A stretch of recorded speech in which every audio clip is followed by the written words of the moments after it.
천주변이고 11번째 시간입니다.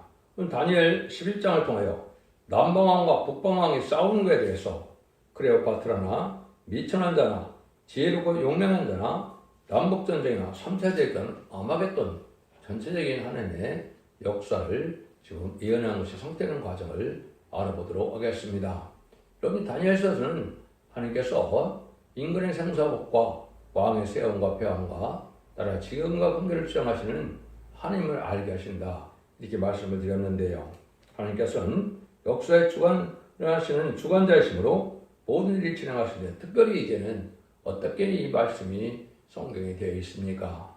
4,000년 전에 아브라함을 택해서 3,800년 전에 이제는 그 야곱이 이제 아들 중에 요셉이 애굽으로 팔려가는 일들을 통해서 이제는 하나님의 섭리가 이루어지기 시작했죠. 그래서 3,400년 전에 이제는 모세를 통하여 애굽에서 이스라엘을 구원하는 역사가 시작되죠. 그래서 애굽에 의해서 이제는 이스라엘 사람들의 고통을 받다가 성경적으로는 BC 722년에 북이스라엘이 아수르에서 멸망을 당했죠. 그 나온 다음에 이제는 바벨론에 의해서 이스라엘 사람들이 포로로 잡혀가는 일이 벌어지는 것이 다니엘서의 시작인데요. 다니엘서는 이 장에서 그러한 그 바벨론 이후에 될 일들을 금신상으로 보여줘서 마지막에 미스 왕국에 여론의 때가 되면 세상이 끝이 나고 이제는 완전한 영원한 나라를 세운다, 이렇게 예정하셨죠. 그 일들이 이제 여러분이 보면서는 바벨론, 메데바사, 헬라, 로마, 소련, 미스 왕국으로 나눠지는 시대가 와서, 그럼 미스 왕국이 멸망을 당하면 세상에는 성대나라가 이루어진다, 이렇게 금신상에서 말씀을 하셨죠. 근데 그 일들이 이제 구체적으로 다니엘 11장에서는 이제는 그 일들이 역사적으로 어떻게 이루어질 것을 쭉 설명하는데, 그것이 이제 남방과 북방으로 나타나지요. 그래서 여러분이 아시는 것처럼 이제 헬라 왕이 등장해서 이제는 북방 왕이 되고, 이제 남방은 애굽의 왕이 되고, 그것이 로마가 다시 또 그 헬라를 정복하게 되죠. 그래서 로마가 북방 왕이 되고, 또 역시 남방 왕이 이제는 애굽이 돼서 역사적으로 진행되어오다가 결국은 로마 시대를 지나서 이제 한 비천한 자가 등장해서 이제 7째 어린 소련이 등장하게 되죠. 그때부터 이제 북방왕은 이런 공산당들에게 되고, 남방왕은 이제는 애국도 됐지만은 미국과 한국처럼 자유적 나라가 남방왕이 되죠. 이런 일이 쑥 싸움을 이루다가 결국은 아마겟돈 때가 끝이 나서 성대나라가 이루어지는 과정을 지금 다니엘 11장에 말씀하시는데, 이 내용을 보면 참으로 놀랍죠. 하나님의 역사가 얼마나 세밀하게 예언된 대로 역사들이 다 이루어지고 있다, 이걸 우리가 알 수가 있는데요. 그런 일들을 다 살펴보기에는 시간상 많이 걸리니까 제가 대충적으로 해서 어떻게 해서 역사가, 하나님의 역사를 주관해서 기독교의 역사가 하나님의 나라를 이루는 역사로 지금 진행되고 있고, 막바지 어디쯤 와 있는 것을 우리가 알 수가 있다, 이 말입니다. 이거를 한번 알려드리려고 합니다. 그래서 11장 전체를 자세히 알고 싶은 분은 첫대 조항계 홈페이지에 들어가시면 블로그, 카페에도 자세히 이제 성경에 응하는 과정을 다 자세히 설명을 해놨습니다. 오늘은 그 중요한 기절만 통해서 하나님의 역사가 어떻게 주관돼서 오늘은 어느 시점에 와 있는가를 알아볼 수 있도록 이렇게 말씀을 드려보도록 하겠습니다.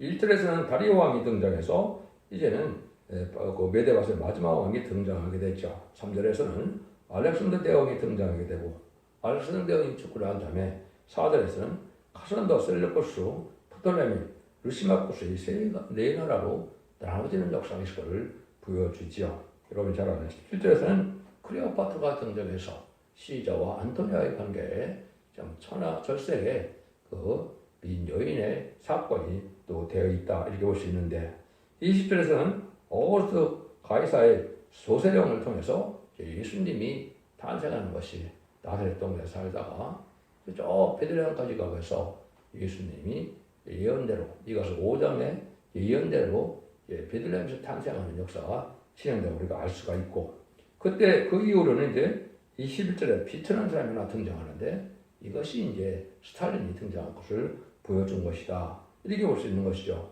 그 이후에 이제 남방왕, 북방왕이 이제는 공산당과 자본주의 미국 세력으로 나눠지는데 이때 한국에도 6.25 전쟁을 통하여 인천 상륙작전을 통하여 한국이 이제 보존될 것을 말씀하신 것이 19절이라 볼 수 있는데 이런 일에 의해서는 이제는 남방과 북방왕이 많은 평화회담을 했지만 그것이 다 소용이 없게 된다. 이렇게 표현이 되어 있죠. 그런 일들이 되었을 때 이제는 완전 평화 시대 오는 것처럼 거짓 평화 시대가 왔을 때 이제는 하나님 정한 때가 되면 하나님의 사람들이 용맹을 바라는 자들이 나타난다. 이렇게 말씀하게 되는데 그런 말세상자가 등장하는 때인데 정한 때까지 가게 되는데요. 정한 때가 바로 마지막 하늘의 잠잠의 역사를 뜻한 것이죠. 그러다가 이제 40절에 가면 이제는 남방과 북방이 다시 싸움을 하게 되는데 이건 두 번의 예언 성취를 볼 수 있습니다. 한국의 선진국가를 심판하기 위한 남북전쟁과 또 자본주의 미국을 심판하기 위한 중동전쟁의 3세대를 일어날 것을 보여준 것이다. 이렇게 볼 수가 있고 그것이 다시 후삼전만을 거쳐서 아마겟돈 전쟁에서 완전히 망함으로 이 세상 끝이 나는 것을 보여주는 것이 바로 다니엘 11장의 내용이다. 참으로 하나님께서 세밀하게 역사가 시행될 것을 말씀하셨다 이렇게 볼 수가 있는데요. 이걸 여러분들이 이제 계시록 17장에서 보시면 7머리 10뿔 달린 수에 설명을 하는 걸 보면 그와 똑같이 되어 있는 것이죠. 아까도 말씀드린 애국과 아수르를 그러니까 이제 이스라엘 백성들이 못 즐기고 그런 나라가 됐었는데 그 후에 이제 메데바사, 헬라, 로마, 소련, 미국이 등장해서 미국과 소련이 이스라엘 망하게 되면 세상 끝이 되고 그러면 영원한 반병차는 나라가 오는 것인데 역시 에덴동 회복가 돼서 예수님이 만왕으로 다스릴 천년왕국 시대가 올 것을 말씀한 것이다. 참으로 놀랍죠. 이런 역사가 지금 2600년 동안 다 이루어지게 돼서 이것이 마지막 때 3차 대전, 남북전쟁 3차 대전, 아마겟돈 전쟁만 남겨둔 시점을 우리가 지금 살고 있다. 이렇게 볼 수가 있습니다. 이걸 이제 아까 말씀드린 것처럼 대충으로 이제 전쟁의 흐름만 말씀을 드려보도록 하겠습니다. 1절입니다. 내가 또 메대 사람 다리오 원년에 일어나 그를 돕고 강한 일이 있었느니라. 그래서 이제 바벨론 포로에 잡히게 되는 것이 바로 이제는 이스라엘 백성들의 어떤 문명처럼 됐죠. 참된 선지 이레미야를 듣지 않다 바벨론 포로에 잡혀가서 이제 예언대로 200년 전에 태어나기 200년 예언대로 메데바사의 고레스 왕 알렉산더 고레스 왕 아닥사스다. 그 다음에 다리오 왕에 의해서 이제 성전이 복구되는 역사가 일어났죠. 그래서 BC 516년에 이제 회복되는데 그 마지막 회복될 때 왕이 다리오 왕이죠. 그런 일이 이 땅에 이루어져서 바벨론 시대가 시작될 것을 보여준 것이죠. 2절에서는 이제는 한 왕이 죽고 나온 다음에 이제는 강한 왕을 이루어질 것을 얘기했는데 이때가 바로 이제는 알렉산더 대왕이 나올 때가 되는 것이 3절에 정확히 또 나오죠. 상자 한 왕, 능력에 있는 왕이 일어나서 큰 권으로 다스리며 임을 행하리라. 그래서 능력 있는 왕은 헬라의 왕 알렉산더를 뜻했죠. 약간의 나이로 유럽과 아프리카까지 점령하는 놀라운 역사로 진행됐죠. 이 왕이 죽은 다음에 이제는 어떻게 해요? 천하가 사방으로 나눠진다 그랬죠. 거의 4절입니다. 그러나 그 강성할 때 그 나라가 달라져 천하 사방에 나눌 것이나 그 산으로 들어가지 아니할 것이고 또 자기가 주장하는 권세대로 되지 아니하리니 이는 그 나라가 뽑혀서 이에 사람들에게도 더할 것입니다. 천하가 사방에 나뉘었다. 이게 이제 이스라엘에 의하면 이제 알렉산더가 죽을 때가 돼서 이제 부하들이 모여서 후계자를 정해달라고 그러니까 알렉산더가 야 후계자가 어딨냐? 힘 있는 사람이 후계가 되는 거 아니냐? 이런 바람에 이제 그 부하 넷이 이제 싸움을 해서 피터진 싸움 속에서 네 나라로 나눠졌다 이 말이죠. 그 네 나라로 나눠진 것이 이제 역사적으로 카산더, 셀루쿠스, 프톨레미, 루시마쿠스 이렇게 나눠진 거죠. 그래서 아주 이때는 막 이제는 헬레니즘 문화에서 부편 문화가 많이 번성하는 시대가 왔었죠. 그 중에서도 이제 루시마쿠스에 이제는 수배를 따시는 이런 역에서 누가 나옵니까? 거기서 나오는 것이 이제 안티오쿠스, 에파피네스가 나오게 되는 데인데 셀루쿠스 지역에서 수리아 지역에 이제 다시 왕 중에 하나가 아카낭이 등장하죠. 이 아카낭이 이제는 바로 인간의 적글스의 예표인 사람이 되는 겁니다. 그래서 안티고스 에파피나스가 이는 이스라엘 백성들에게 제사를 못 지내고 돼지 피를 뿌리고 막 방해스라고 했죠. 이것이 이제 아주 악한 왕이 등장해서 인간의 적그리스도가 등장한 걸 보여준 것인데, 로마로 넘어가면 그 왕이 바로 이제 누가 됩니까? 네로가 되죠. 네로가 기독교를 엄청나게 핍박을 했죠. 로마 성에 불을 지르고 그거를 기독교인이 불을 지르다 해서 기독교인들을 잡아 죽이는 일을 했기 때문에 카타콤 시대가 온 것이죠.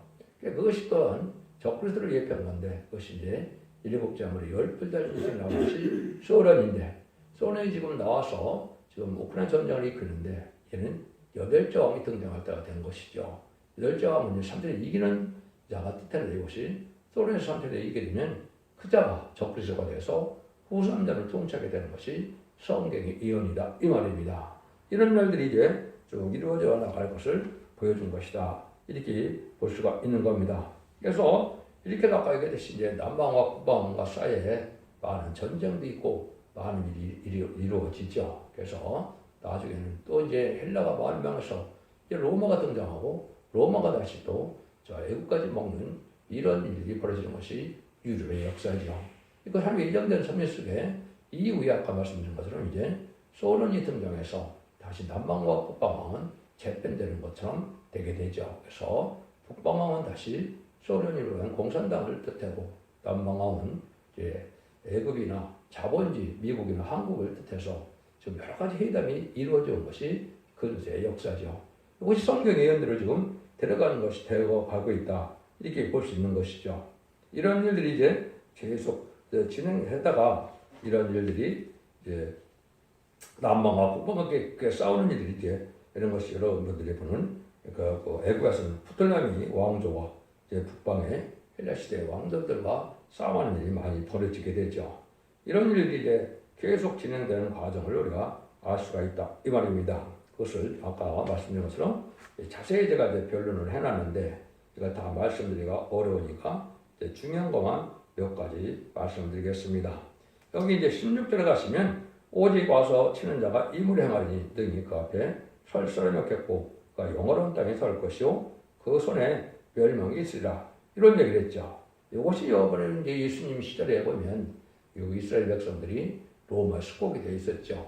이때부터 이제 로마가 팔레스타인 지역을 점령하는 시대가 온 거죠. 그래서 이때 로마는 주전 61년부터 유대민족과 동맹하고 관계를 맺어서 이런 중요한 위치를 나타나게 되는데, 로마가 유대를 관하는 시기가 돼서 이제는 로마 총독이 이스라엘 백성을 관하는 시대가 오게 된 거죠.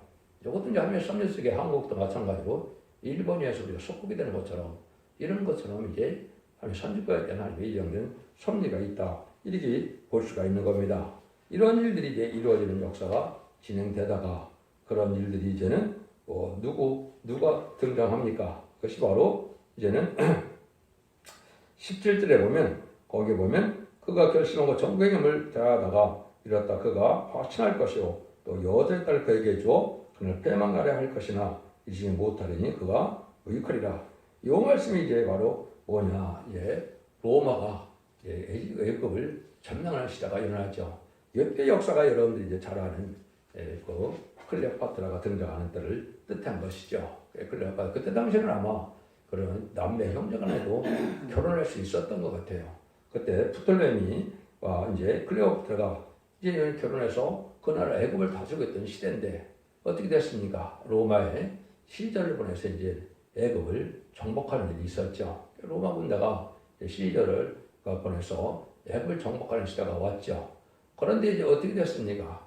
그 클레오파트라가 시저를 꾀해서 그런 결혼하게 되므로 이제 어떻게 됐습니까? 사랑에 빠지는 역사가 있었죠. 그러니까 로마의 말을 잘 안 듣는 그런 시대가 왔던 거죠. 그래서 그런 시대에 왔을 때 다시 안토니를 보냈는데, 다시 여러분이 잘 아는 천하 절생 미음이라 강견 여자 그 클레오파트라가 그 유명한 일화가 있죠. 그거 한치만 높아서 역사는 바꿔졌을 거다 하는 말씀대로 또 안토니에게도 시집을 가게 되죠. 이런 역사가 이제 로마와 애국 관계 역사로 이런 일이 이루어질 것을 여기 보여준 것이다, 이 말입니다. 그래서 여러분들이 이제 시저가 나중에 그걸 돌아와서 폼페이를 멸망시키고 로마의 개선장으로 입장을 여러분이 영화에서 많이 보셨죠. 그런 일인데 시저가 그렇게 되다 보니까 아주 교만해졌죠. 교만해지니까 어디에 있어요? 권력에 의해서 이제는 황제가 되는 꿈을 가지고 있다는 걸 알게 되니까 여기에 18절에 보면 이렇게 나오죠. 그 후에 그가 얼굴로 수함들로 들어가 많이 취할 것이나 한 대장이 있어 그에게 그의 보이는 수욕을 씻고 그 수욕은 그에게로 돌아갈 것이다. 이렇게 됐죠. 이거는 이제 황제는 야심을 푸는 것을 아는 것이 그 대장의 브루토스 대장이죠. 그 브루토스 대장이 이거를 저기를 간과해갖고 이것을 이 사람을 죽였죠. 그래서 시저가 이렇게 비참한 최후를 맞이하는 일이 됐죠. 그럴 때 그것을 끝나는 것이 아니라 이제는 20절에 보면 그가 다시 등장하는 것이 오거스트 시저가 등장하죠. 그래서 그 의를 이을 자가 어떻게 하는 대로 그 아름다운 곳으로 돌아다니게 할 것이나 그건 분함이나 싸움이 없이 몇 날이 못되어 망할 것이요. 그래서 줄리어스 시저가 죽은 다음에 오거스트 시저가 이제는 그 로마의 황제가 돼서 다스리는 때인데 이때 이제 뭘 합니까? 이런 뭐가 세상에 없던 일이 벌어졌어요. 조세령을 내렸죠. 이게 이제 큰 하나님의 참 의미가 있는 것이죠. 조세령이 세상에 없었던 일이 조세령을 바로 내린 것인데 조세령을 내린 것이 무슨 뜻일까요? 그건 여러분이 아시는 것처럼 이제 정원한 마리아가 요셉과 더불어 저 베들레 그 나사렛 동네에 살고 있었죠. 조세령이 있으니까 완삭이 된 몸으로 이제 조세령 때문에 베들레헴으로 이제 긴 여행을 떠나게 되죠. 여러분이 아시는 것처럼 이제는 미가서 5장 1절 2절처럼 이제 베들레헴에서 탄생해야 되는 것이 그렇죠. 우리 그리스도가 탄생해야 될 예수님이 탄생해야 될 장소니까 거기 가서 마곡에서 예수님을 탄생하는 역사가 진행되죠. 참 놀랍죠. 그러니까 세상에 없던 이런 조세령 때문에 예수님이 탄생 지역이 바로 베들레헴이 성경 예언대로 이루어졌다 이 말입니다. 그래서 이런 것들이 하나님이 참으로 역사를 주관한다는 사실을 알 수가 있죠. 이것이 분명히 성취된 것이 바로 그때의 일이다. 해서 예수님 시절에 여러분 잘 아는 것처럼 로마 총독이 다스린 시대가 본격적으로 이렇게 됐던 것이죠. 그걸 우리가 알 수 있다는 거죠. 그 로마 시대가 그래서 아까 얘기한 것처럼 이제는 네로 황제가 등장해서 로마를 이스라엘 백성들을 아주 핍박하는 시대가 오죠. 그 시대가 이제 지나고 나는데 어떤 일이 벌어지느냐? 21절입니다. 또 그 의를 위할 자는 비천한 사람이라 나라와 영광을 그에게 주지 않을 것이나 그 평안한 때를 타서 기울여 그 나라를 얻을 것이며 이 비천한 사람 하나만 등장하죠. 이것이 이제 스타일을 뜻한 것입니다. 그래서 멸망의 아들, 불법의 아들 이런 배도는 자가 나올 것을 이제 데리고 후서 3장에도 말씀을 했는데 이 일이 이루어진 거죠. 스탈린이 그래서 정계 신학생이었다가 결국은 온몸 불편하다가 마이크가 들어가서 막스레닌주의 합해서 1917년 10월 7일 볼셰비크 혁명으로 소비에트 연방이 탄생하는 공산당이 등장하는 시대가 왔죠. 이것이 인간의 마지막 강대국으로 등장하는 일이 벌어진 겁니다.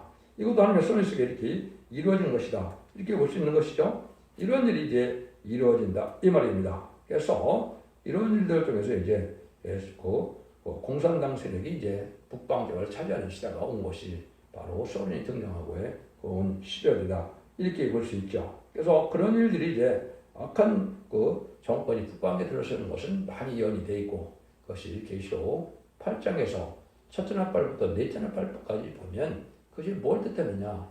복수의 변명이 일어나서 전 세계 사람들이 공산될 것을 예언된 것인데 그게 그대로 이루어진 겁니다. 그래서 넷째 나팔 마지막 때가 바로 언제냐?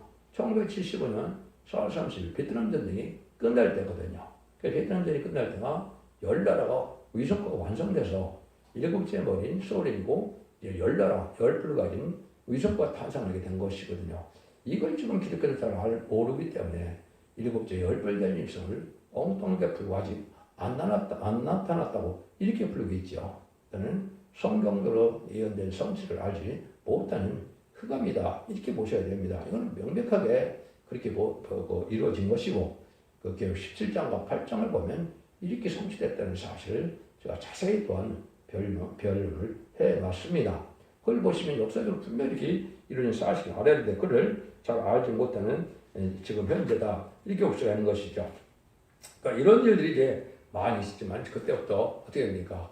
이제 소련과 미국과 미소양국의 강대국이 돼갖고 많은 회담을 비롯해서 이기게 되죠. 그것이 한국으로 옮아서도 지금 왜요? 남북이 나눠지는 가운데 육제회담, 남북회담, 반회담이 이루어지죠. 근데 회담이 이게 의미가 있냐? 없다 그랬습니까? 없다 그랬죠. 그것이 27절에 보면 이 두 왕이 마음에 서로 회하고자 하여 한 밥상에 앉았을 때 거짓말을 할 것이라. 이리 형통하지 못하리니 이는 작정된 그림에서 그리 끝날 것입니다. 그래서 아무런 효과가 없는 일이 벌어진 것이 지금 미소양국의 회담, 또 남북의 회담, 육자회담 이런 일에서도 별로 의미가 없는 시간만 보내고 있죠. 이런 시대가 이제 올 것을 여기도 말씀하신 것이다. 이렇게 볼 수가 있습니다. 그리고 이런 일들이 이루어질 때 결국은 전쟁이 나서 결국은 어떻게 됐습니까? 한국이 6.25 전쟁을 통해서 남북이 나눠지는 역사가 있었죠. 하나님께서 남북이 나눠지는 걸 하면 그러면 이전에 없었겠습니까? 있었던 거죠. 그래서 징계의 전쟁으로 나타나는 것이 선주과로 탄생된 이승만 정권의 부패와 또 이제는 일제 30년의 신사참배에 대한 이런 징계 성격으로 나타난 것이 이게 바로 6.25 전쟁입니다. 6.25 전쟁에서 결국 한국이 어떻게 됐습니까? 자체적으로 힘을 발휘할 수 없는 때가 되는데 이것이 여러분이 그때 당시의 사건을 얘기하다 보면 그런 일들이 한 선례가 있었다는 걸 우리가 알 수가 있죠. 낙동강 이란만 나와 있을 때 어떤 일이 벌어졌습니까? 그 일들이 이제 트루만 대통령이 이제는 휴가를 갔을 때 결국 이제 일설에 의하면 그게 이제 누굽니까? 우리나라에 많이 복음을 쓰는 빌리그레암 목사죠. 그 사람이 이제 전화를 했다는 얘기를 하죠. 그게 말이 뭐냐면 코리아 전쟁이 났는데 코리아 전쟁이 코리아가 어디냐 이렇게 얘기하니까 그 나라에는 기독교인이 30만에서 50만 있는데 기독교인들이 멸망하게 내버려둔다면 미국도 하나님의 용서를 받지 못할 죄라는 얘기를 하니까 깜짝 놀란 거죠. 그래서 어떻게 됐습니까? 그래서 유엔 안전보장회의 회의를 세워갖고 또 소련이 참가하지 못하는 바람에 일사천리로 진행돼서 유엔 참전 16개국이 우리나라를 돕는 역사가 나타났죠. 이걸 여러분이 보시면 참 하나님의 섭리가 묘한 것이죠. 그때 당시 한국은 어떻게 됐습니까? 다 뺏겨서 이제 일촉즉발에 이제 공순화가 될 입장인데 그때 이제 일부 기독교인이나 우리 대통령 이승만 대통령 이런 분들이 부산에서 기도를 하고 있었죠. 기도를 하고 있을 때 그 기도가 응답이 돼서 그렇게 주장했다는 게 볼 수 있습니다. 그래서 이제 유엔 참전 용사가 와서 인천 상륙작전으로 한국이 보존되는 일이 있었죠. 그 말씀 여기 보면 29절 이렇게 볼 수 있습니다. 작정된 기간에 그가 다시 나와서 남방에 이를 것이니 이번이 그 전번만 못하리니 이는 기뜸의 배들이 이르러 그를 칠 것입니다. 그러니까 낙심하고 들어가며 거룩한 언약을 하나고 임으로 행하며 들어가서 거룩한 언약을 대면을 중히 여기심하라. 여기 남방항에 이를 것이라 그랬는데 전번만 못하다. 이거는 이제 완전 승리하게 못한다는 얘기인데 기뜸의 배들이 이르렀다 그랬죠. 이것이 이제 인천 상륙작전이다. 이렇게 볼 수 있는 것이죠. 이제 유엔 참 16개국이 이제는 인천 상륙작전에 5,000분의 1의 확률을 가지고 한 것이 성공한 거죠. 하나님의 섭리 속에 이래서 이제 한국이 남한이 포진되는 이유는 뭘까요? 남한이 바로 인간의 말세 사명자의 사명을 가지고 있는 나라이기 때문에 그렇고 영적인 선지과인과 그렇다 이 말입니다. 그것이 지금 여러분 보면 자신의 사명자가 나오고 인간들의 모든 연쇄 계획을 다 찾아내는 시대가 한국의 마지막 사명자이기 때문에 여러분들이 18세기 말에 기독교가 이제 한국에 진행됐다가 20세기, 21세기에 들어와서 이제 한국이 기독교 종주국처럼 지금 돼가고 있죠. 이것이 바로 마지막 후 전산의 역사에 쓰일 나라가 예비된 겁니다. 이런 일들이 곧 일어나는 것이 참새 들어갈 날이 이제 임박한 때고 역시 마지막 사명으로 해서 참새의 알고와 축전을 가르는 일이 있게 될 것을 말씀한 겁니다. 차차 또 말씀을 드리게 하기 위해서 이때 이제 이런 시대가 오면은 이제 유교가 끝나고 한국이 어떻게 됐습니까? 급속도로 한국이 이제 경제 재건을 하고 박정희 정권이 등장함으로 경제개혁을 오가는 시작해서 급속도로 이제 무역시대로 해서 경제대국으로 커가는 기틀을 잡게 되죠. 이게 하나님의 섭리입니다. 그럴 때 이제 하나님께서 뭐예요? 인간 동안에 말세 사명들이 나오기 시작한 데가 오는데 이것이 20세기 후반에 등장하는 겁니다. 그 일들이 이제 31절, 32절이다 이렇게 볼 수 있는 겁니다.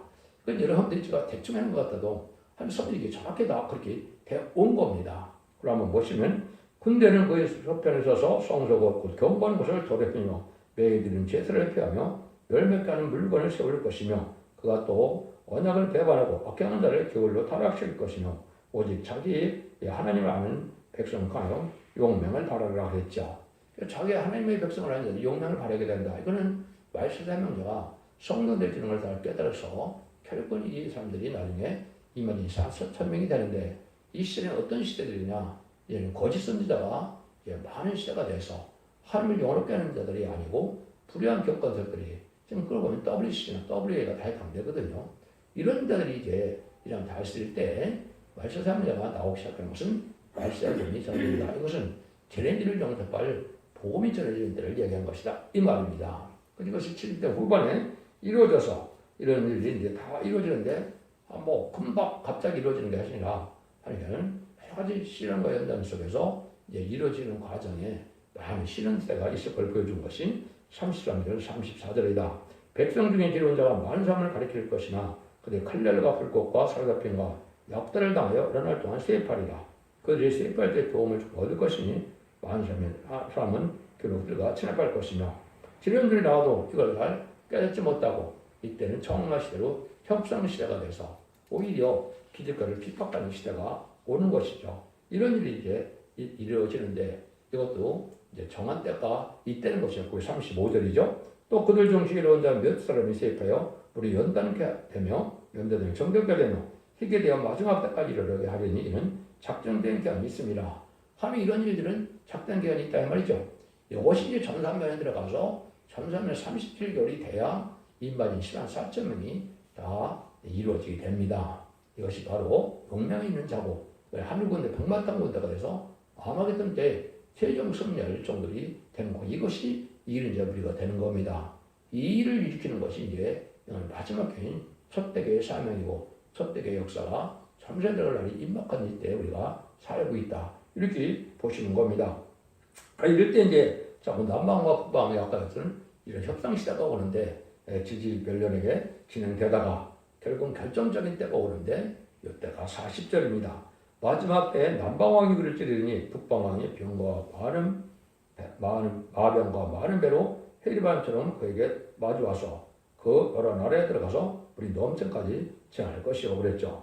남방왕이 북방을 친다 이렇게 나오죠. 남방을 찌른다. 이것이 이제 두 번의 예언 성취가 나와 있는 겁니다. 남북전쟁을 통하여 황금 심판의 전쟁이 있고 또 3세년을 통하여 자본주의 미국의 부패한 자본주의를 심판하는 일이 3차전으로 예언되는 것이거든요. 이것이 이제 성경에 여러 군데 예언이 되어 있는 것인데 그것대로 이제 이루어진 전쟁이 이렇게 된다. 이 말입니다. 그래서 남방 북방을 찌르는 전쟁이 아주 임박한 때다. 한국은 올 내년에 이것이 있을 거다. 그렇게 생각이 들고요. 3세기는 2027년경에 3,3년 끝나는 게 있을 거다. 이렇게 볼 수가 있습니다. 이건 두고 봐야 되겠지만 하나님의 말씀이 바로 그렇게 실행될 것을 우리가 알 수가 있는데 또 남북전쟁에 대해 보면 세 군데만 중요한 말씀드리면 예수님이 직접 마태복음 24장 21절에 창세기는 환란이 온다 이렇게 말씀하셨죠. 그다음에 다니엘서 10장 1절에는 개구리는 환란이 온다고 또 예언이 되어 있죠.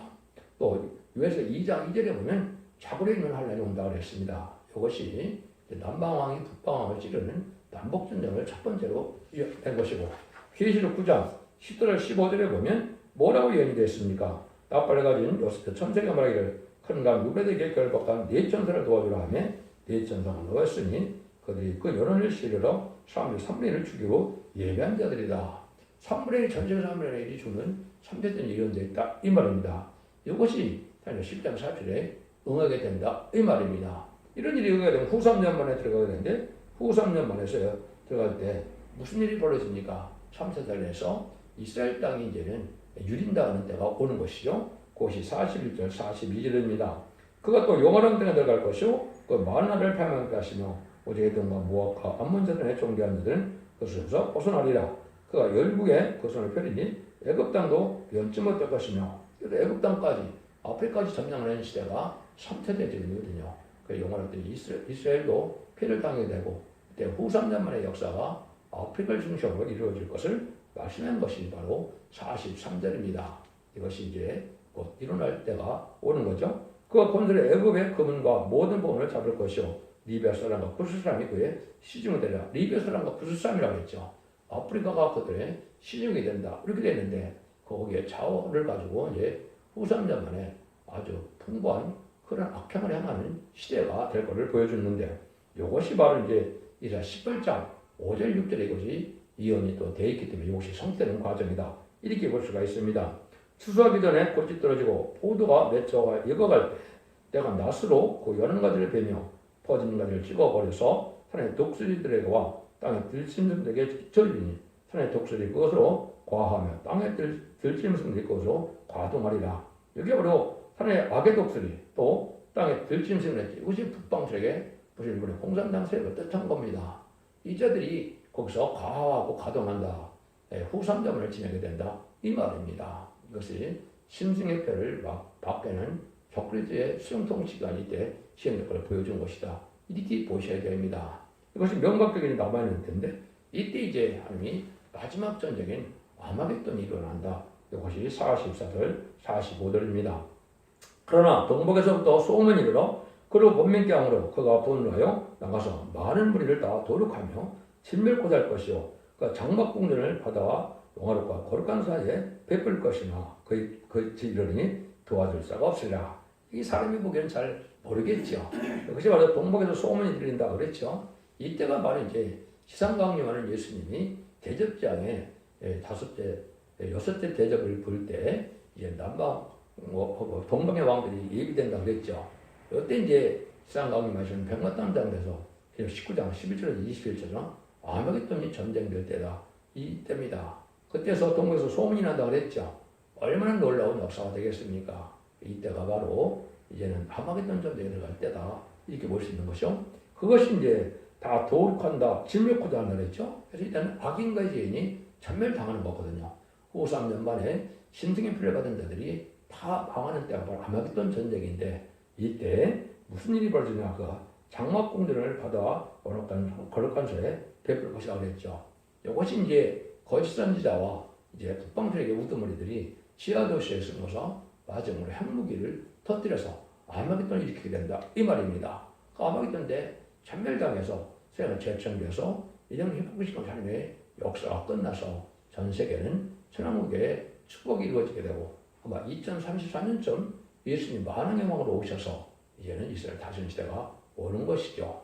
지금은 예언성수로 봤을 때 2031년경에 아마겟돈 전쟁이 날 것이다 이렇게 예상할 수가 있는데 이런 일이 벌어져서 결국은 세상의 끝을 맺고 이제 예수님이 기다리던 그 예수님의 나라가 오는 것은 마귀가 없는 세상이 되어서 천연왕국의 축복이 돼서 눈보던 질병죄가 없는 에덴 동산이 회복되어서 사망이 없는 이제는 천연왕국의 축복이 이루어지게 된다. 이 말씀이 이루어지게 된다. 이 말입니다. 그래서 다음 시간에 이제 11장 40절부터 12장부터 하여 구체적으로 어떻게 하나님이 정한다가 이루어진 걸 다시 말씀드리고 이것이 대충적으로 봤을 때 역사가 2600년 동안 이렇게 이루어져 온 겁니다.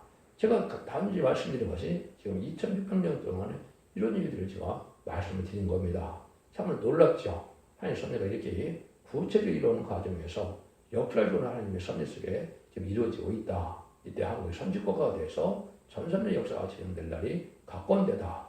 기독교 2000년의 역사가 예수 믿고 종을 받아서 요원법만한 것을 끝을 맺는 것이 아니고 이렇게 이런 것을 읽고 듣고 껴서 언제 점령되다 그래서 이제는 마지막 아마겟돈 전쟁 후에 영원한 나라가 이루어지는 것이 천년왕국인데 그 축복을 누리게 되는 것이 하느님의 축복의 결론이다. 이렇게 볼 수 있는 겁니다. 여러분들 이 시대에 이해한 말씀을 읽고 듣고 지켜서 언제는 별난의 말씀을 듣는 소떼기의 말씀을 들어서 이 시대 사회방주, 의방주, 고려의문들 탐험으로 자손 만대 특권을 누리는 복된 종들과 성도님들이 다 되시기를 예수님으로 간절히 축원드립니다. 아멘.